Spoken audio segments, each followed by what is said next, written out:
We recently celebrated the first year of the CBS New York Book Club.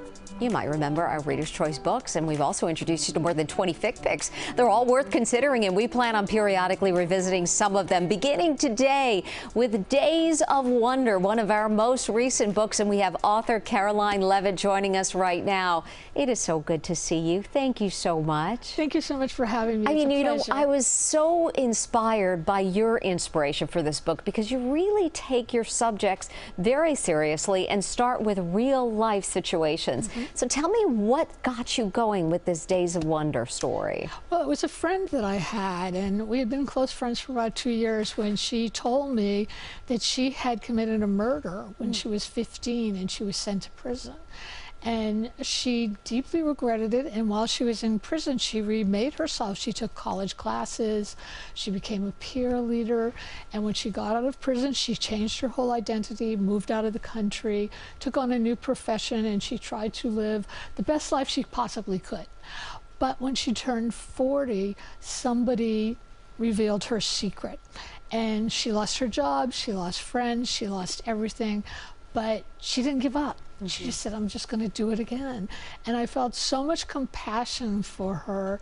And it was just so interesting to me how somebody could rebuild a life like that, that I wanted to write about it, but I wanted to write about it in a way that would not intrude on her privacy. So I changed the story totally. Yeah, it was like resilience forged from regret, but you do it in such a tender way, and you really show this development of this character. Tell me, how much time do you put into the research and then the writing of something like this? I put a lot of time in the research. I spoke to criminal attorneys, defense attorneys in New York City. I spoke to women who were on probation who had been in prison because I wanted to make sure that I got their stories right, what it was like to be in prison and outside of prison. You went into the prison to actually speak with them. Yeah, I did. There's this woman, Jean Tronstein, who runs these classes, Changing Lives Through Literature. And it's with 15 women all on probation. There's a probation officer and a judge there. And they go in and they talk about literature. And I went in, and the women were very reticent to talk to me. And I said, look, I just really want to honor your lives, and I want to know what's going on. And then they began to open up.